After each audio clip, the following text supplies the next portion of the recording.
अस्सलाम dear viewers. तो आज जो है ना हम केमिस्ट्री को बाकायदा से स्टार्ट करते हैं।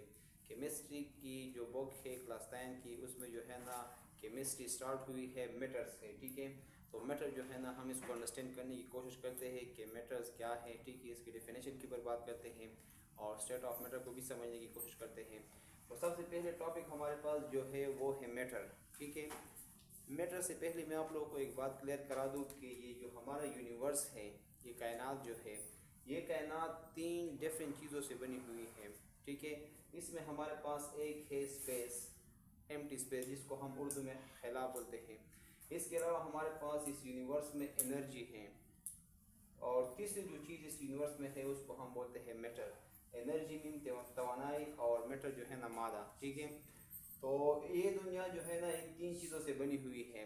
केमिस्ट्री में हम मैटर को जो है ना पार्टिकुलरली डील करते हैं और इसको जो है ना स्टडी करते हैं। मैटर के अंदर की स्ट्रक्चर, कंपोजिशन वगैरह के ऊपर हम बात करते हैं, जो हमने केमिस्ट्री की डिफिनेशन में पढ़ा था। ठीक है, तो केमिस्ट्री जिसको हम उर्दू में मादा बोलते हैं, इस मादे की डिफरेंट स्टेट है। मतलब ये है कि मैटर जो है ना हमारे पास मुख्तलिफ शक्लों में पाई जाती है इस यूनिवर्स में, इस कायनात में। ठीक है, इसके चार स्टेट्स जो है ना वो बहुत ज़्यादा मशहूर है और लोग जानते हैं इसको। ठीक है, फर्स्ट स्टेट हमारे पास जो है वो है सॉलिड स्टेट। मैटर जो है ना वो सॉलिड स्टेट में भी पाया जाता है, ठोस शक्ल में भी पाया जाता है, और इसके अलावा हमारे पास लिक्विड स्टेट में भी पाया जाता है मैटर, और मैटर जो है ना हमारे साथ गैसियस स्टेट में भी पाया जाता है। इसके अलावा हमारे पास जो फोर्थ स्टेट है, जो कि इतना कॉमनली नोन नहीं है, ये लेस नोन है, वो है प्लाज्मा स्टेट। ठीक है, ये स्टेट ऑफ मैटर जो है ना एक दूसरे में एंटर कन्वर्टेबल है, यानी ये एक दूसरे में जो है ना चेंज हो सकते हैं। ये एनर्जी की एंट्री से और एनर्जी की रिमूवल से जो है ना ये स्टेट ऑफ मैटर चेंज होते रहते हैं। ठीक है, यहाँ पे हम फॉर एग्जांपल लेते हैं कि हमारे पास अगर एक सॉलिड है, ठीक है, एक सॉलिड है, उस सॉलिड को जो है ना हमने थोड़ी सी हीट प्रोवाइड की, हीट एनर्जी दी, तो वो सॉलिड जो है ना वो लिक्विड में कन्वर्ट हो जाएगा। लेट सपोज ये आइस है, आइस जो है ना वो वाटर है, लेकिन ये जो है ना आइस की शक्ल में है, बर्फ़ की शक्ल में है, तो बर्फ़ हमारे साथ सॉलिड स्टेट में होता है। ठीक है, फिर हमने इस सॉलिड को, आइस को जो है ना थोड़ी सी एनर्जी प्रोवाइड की। जब हीट एनर्जी हमने इसको दी तो ये स्टेट जो है ना चेंज हो गया, सॉलिड से लिक्विड की तरफ चला गया।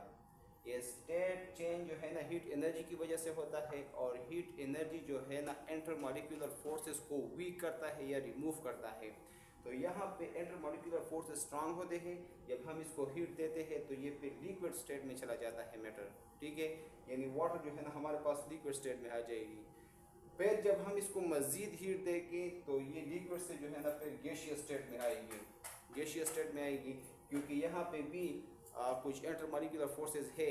ये लिक्विड के अंदर जो इंटरमॉलिक्यूलर फोर्सेस होते हैं वो वीक होते हैं सॉलिड से और स्ट्रांग होते हैं गैसेस से। ठीक है, तो गैसियस, तो जब लिक्विड वाटर को हमने थोड़ी सी मज़ीद हीट दी तो वो गैसियस स्टेट में कन्वर्ट हो जाती है। ठीक है, इसके अलावा जब हम गैस को मज़ीद हीट कर ले तो फिर वो हमारे पास आयनाइज हो जाती है। ठीक है, वाटर जो है ना वो आयनाइज हो जाती है फिर, और ये जो है ना पॉजिटिव और नेगेटिव आयंस में कन्वर्ट हो जाती है। इसको हम बोलते हैं प्लाज्मा स्टेट। ये इसमें जो है ना वाटर की कंपोजिशन सेम रहती है। आइस के स्टेट में भी वाटर का यही फार्मूला होगा, H2O होगा। लिक्विड के स्टेट में भी वाटर का यही फार्मूला होगा, H2O होगा, ये चेंज नहीं होगी। इस गैस स्टेट में भी वाटर का जो फार्मूला है वो सेम रहेगा। आयनाइजेशन स्टेट में जो है ना फिर ये आयनाइज हो जाते हैं। आयनाइज मतलब ये है कि स्प्लिटिंग होती है, यहाँ पे मेटल की स्प्लिटिंग होती है। तो ऐसा हो सकता है कि वाटर की जो स्प्लिटिंग है वो hydroxyl group, sorry hydrogen ion में और हाइड्रोक्सिल ग्रुप के शक्ल में जो है ना ये एक दूसरे से स्प्लिट हो जाए, वो एक दूसरे से जुदा हो जाए। ठीक है, आयनाइज फॉर्म में। तो ये हमारे पास जो मेटल की स्टेट्स चेंज होती है वो हमारे पास एनर्जी की वजह से होती है, जब हम एनर्जी प्रोवाइड करते हैं। ठीक है, तो ये हमारे पास थी कुछ स्टेट ऑफ मैटर के बारे में। मैटर की जो स्पेसिफिक डिफिनेशन है, अक्सर ये लोग जो है ना, ये तो बहुत इजी कॉन्सेप्ट है कि मैटर है क्या चीज़। ठीक है, तो मैटर की डिफिनेशन बहुत ही सिंपल है, इतना मुश्किल नहीं है और तकरीबन हर किसी को पता है। बेसिक लेवल की ये साइंस बुक्स में जो है ना पाई जाती है। Anything which has mass and occupy space. Matter हर उस चीज़ को बोलते हैं जिसका कोई ना कोई वज़न हो, ठीक है, मास हो, और वो अगर मास होगा तो वो स्पेस को भी ऑक्यूपाई करेगा। क्या करेगा? स्पेस को ऑक्यूपाई करेगा, क्योंकि इस यूनिवर्स में हमने कहा है कि स्पेस भी मौजूद है और मैटर भी मौजूद है, ठीक है। तो स्पेस जो है ना कौन ऑक्यूपाई करेगा? मास ऑक्यूपाई करेगा।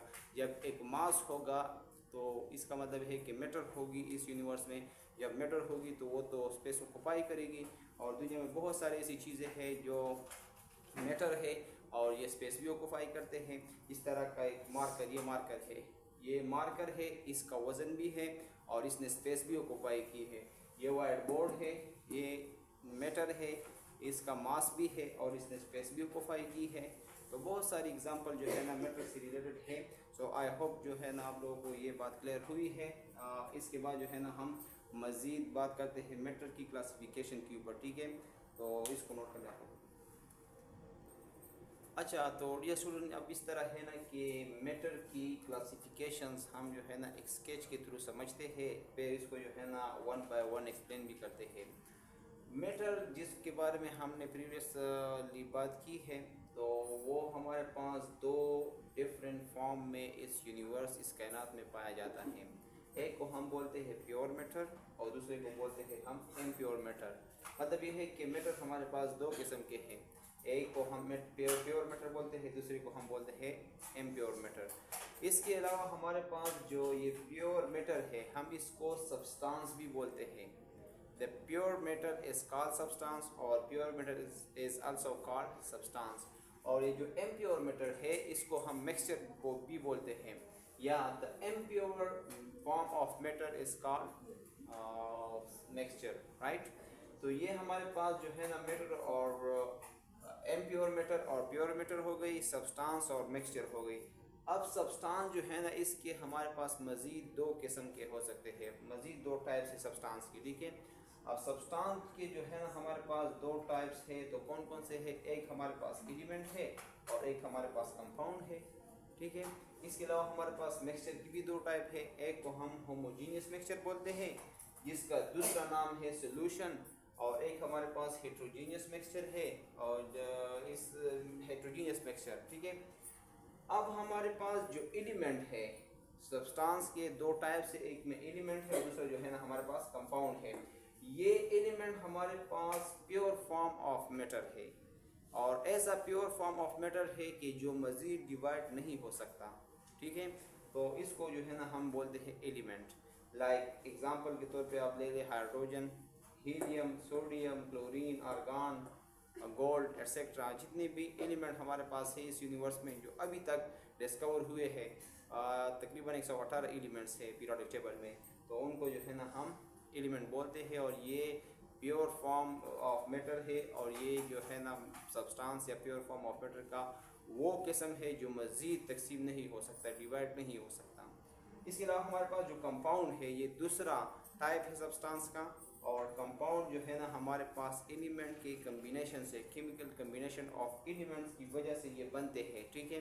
यानी जब एलिमेंट जो है ना एक दूसरे के साथ कंबाइन हो जाए इन स्पेसिफिक रेशो, तो फिर हमारे पास कंपाउंड बनते हैं। जिस तरीके से यहाँ पे हमारे पास है मीथेन। मीथेन में जो है ना हमारे पास दो डिफरेंट एलिमेंट्स कंबाइन हुए हैं और इससे जो है ना एक कंपाउंड बना है। और ये किस रेशो में कंबाइन हुए हैं? देखिए मीथेन का फार्मूला है CH4। इसका मतलब है कि कार्बन रेशो हाइड्रोजन की देखते हैं, तो एक हमारे पास हाइड्रोकार्बन है और चार हमारे पास हाइड्रोजन है। एक हमारे पास कार्बन है और चार हाइड्रोजन है। इस तरीके से वाटर का देख ले H2O, तो उसमें जो हाइड्रोजन और ऑक्सीजन की रेशो है वो हमारे पास है 2:1। तो ये हमारे पास जो है ना कंपाउंड्स है, और कंपाउंड जब बनते हैं तो एलिमेंट की एक स्पेसिफिक रेशो इसके लिए रिक्वायर्ड होती है, ठीक है। अब नेक्स्ट हमारे पास जो है एलिमेंट। एलिमेंट के बिल्डिंग ब्लॉक्स क्या है, यानी एलिमेंट किस चीज़ से बनते हैं? एलिमेंट जो है ना वो कम्बिनेशन ऑफ एटम से बनते हैं, ठीक है। जब एटम जो है ना आपस में छोटे छोटे एटम एक साथ हो जाए तो उससे जो है ना एलिमेंट बनता है, ठीक है। और हमारे पास जो कंपाउंड्स है इनके जो बिल्डिंग ब्लॉक्स है वो एलिमेंट्स है, कंपाउंड्स के जो बिल्डिंग ब्लॉक्स है वो एलिमेंट्स है। देखिए यहाँ पे 2-3 एलिमेंट्स इन्वॉल्व है, 2 या 2 से ज़्यादा एलिमेंट्स का होना ज़रूरी है कंपाउंड के लिए। तो इसके कंपाउंड्स के जो बिल्डिंग ब्लॉक्स है वो एलिमेंट्स है, और एलिमेंट्स के जो बिल्डिंग ब्लॉक्स है वो एटम्स है। ठीक है, तो अगर ये इसके बिल्डिंग ब्लॉक्स है तो फिर एलिमेंट के बिल्डिंग ब्लॉक्स एटम हो गए, और एटम भी जो है ना मज़ीद छोटे छोटे ज़रों से बना हुआ है, और उनको जो है ना हम बोलते हैं सब एटॉमिक पार्टिकल्स। ठीक है, और सब एटॉमिक पार्टिकल तो बहुत ज़्यादा है, लेकिन फ़िलहाल जो है ना इस कोर्स का जो हिस्सा है वो है इलेक्ट्रॉन, प्रोटॉन एंड न्यूट्रॉन। ये 3 चीज़ें जो है ना एक प्रॉपर रेशो में, एक प्रॉपर तरीके से कंबाइन होके, अरेंज होके एटम बनाते हैं, और एटम कंबाइन होके जो है ना फिर एलिमेंट बनाते हैं, और एलिमेंट जो है ना कंबाइन होके कंपाउंड बनाते हैं, और कंपाउंड्स जो होते हैं इनको हम प्योर सब्सटेंस बोलते हैं या प्योर मेटल बोलते हैं। ठीक है, इसके अलावा हमारे पास जो होमोजीनियस मिक्सचर है, या जिसको हम सोल्यूशन भी बोलते हैं, ये जब आप लोग सोल्यूशन केमिस्ट्री या सोल्यूशन वाला चैप्टर स्टार्ट करोगे तो वहाँ पे भी ये है कि the homogeneous mixture of 2 or more than 2 substances, 2 or more than 2 substances is our compound is called solution.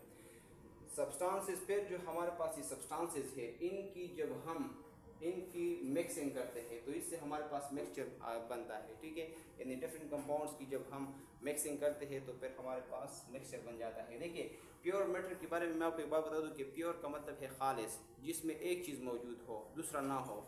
ये यहाँ पे देख लें, यहाँ पे हमारे पास जो है एक बीकर है, उसमें वाटर मौजूद है, तो ये हमारे पास वाटर प्योर मेटल है। लेकिन जब हम इसमें दूसरा तीसरा कोई चीज़ डालेंगे ना तो फिर ये इम्प्योर हो जाता है, और उसकी अगर रेशो मालूम हो तो ठीक है, फिर कंपाउंड है, लेकिन अगर रेशो मालूम ना हो तो फिर हमारे पास मिक्सचर बन जाता है। ठीक है, तो ये सब्सटेंस की जब कम्बिनेशन होती है, जब हम सब्सटेंस को, डिफरेंट सब्सटेंस को एक दूसरे के साथ मिक्स करते हैं और उसका रेशो हमें पता ना हो, फिर हमारे पास जो बनता है, जो चीज़ बनती है उसको हम बोलते हैं मिक्सचर। जब मोर देन 2 कंपाउंड्स जो है ना एक दूसरे के साथ मिलते हैं और इसके रेशो का कुछ पता ना हो तो उसको जो है ना, उससे हमारे पास जो चीज़ बनती है उसको हम मिक्सचर बोलते हैं। और मिक्सचर 2 किस्म के हो सकते हैं। वो मिक्सचर जो है ना होमोजीनियस भी हो सकता है और हेटेरोजेनियस भी हो सकता है। होमोजीनियस मिक्सचर को हम सोल्यूशन भी बोलते हैं। ठीक है, और हेटेरोजेनियस मिक्सचर जो है, अच्छा ये 2 हमारे पास टाइप है। अब होमोजीनियस मिक्सचर और हेटेरोजेनियस मिक्सचर में डिफरेंट क्या है? इन होमोजीनियस और हेटेरोजेनियस मिक्सचर में एक डिफरेंट है, और वो डिफरेंट ये है कि होमोजीनियस मिक्सचर में हमारे पास जो कंपोजिशन होता है ये यूनिफॉर्म होती है।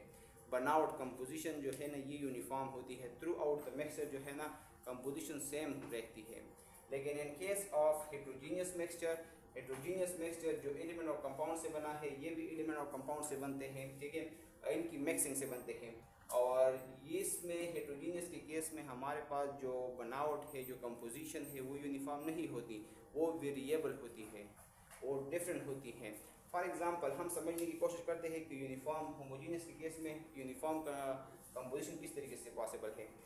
अगर हम ग्लास में, बीकर में वाटर ले लें और उसमें जो है ना वो डालें, NaCl डालें, 1 चम्मच डालें, 2 चम्मच, 3 चम्मच डालें और इसको स्टर कर लें। ये स्टर होता है जिसके ज़रिए से हम सोलूट को जो है ना सॉल्वेंट में डिज़ोल्व करते हैं, इसको हम स्टर बोलते हैं। ये लेबॉर्ट्री में अवेलेबल होता है। ये ग्लास का भी बना होता है, और इसके अलावा जो है ना कभी कभार हम स्टील से भी बना होता है। ठीक है, यूजुअली हम ग्लास वाला यूज़ करते हैं। अच्छा, तो यहाँ पे देख लें, यहाँ पे वाटर में जब हम NaCl को डालते हैं तो हम कोई अगर इसको स्टर कर ले तो कुछ टाइम बाद इस वाटर में जो है ना ये NaCl डिसअपेयर हो जाएगी और इसमें जो है ना यूनिफॉर्मली डिस्ट्रीब्यूट हो जाएगी। ठीक है, होमोजीनियस मिक्सचर बन जाएगा। तो अगर हम जो है ना उस टाइम, अगर फिर उसके बाद हम जो है ना यहाँ से सैंपल उठा लें, यहाँ से इस जो सोल्यूशन है उसके टॉप से सैंपल उठा लें, या इसके मिड से सैंपल उठा लें, या इसके बॉटम से सैंपल उठा लें, तो इन तीनों केसों में जो है ना सैंपल का जो टेस्ट होगा वो सेम रहेगा।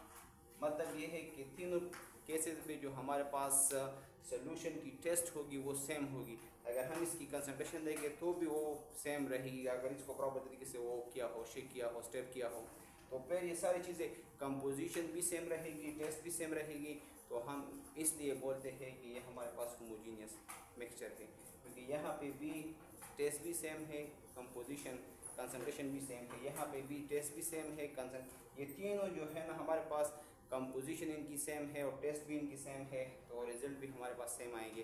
तो इसलिए हम बोलते हैं कि इसमें यूनिफॉर्म डिस्ट्रीब्यूशन हुई है, इक्वल डिस्ट्रीब्यूशन हुई है। ऐसा नहीं है कि एक जगह में जो है ना नमक ज़्यादा है और दूसरी जगह में कम है, एक जगह में जो है ना वो नमक की टेस्ट ज़्यादा होगी, दूसरे में जो है ना लेस इंटेंसिव होगी, ऐसा नहीं है। सब में जो है ना वो नमक की टेस्ट सेम होगी, यूनिफॉर्म कंसंट्रेशन भी सेम होगी, क्योंकि ये यूनिफॉर्म डिस्ट्रीब्यूशन होती है, ठीक है, इक्वल डिस्ट्रीब्यूशन होती है through out the solvent. In case of heterogeneous mixture, अगर हम हेट्रोजीनियस मिक्सचर की बात करें तो हेट्रोजीनियस के केस में फॉर एग्जांपल हमने ऑयल ली है बीकर में, ठीक है, और इनमें जो है ना NaCl को डिज़ोल्व करने की कोशिश की, तो ऑयल में फिर हम NaCl डालेंगे 1 चम्मच 2 चम्मच, और इसको अगर हम स्टिरर की मदद से स्टर करें तो ये डिज़ोल्व नहीं होगी।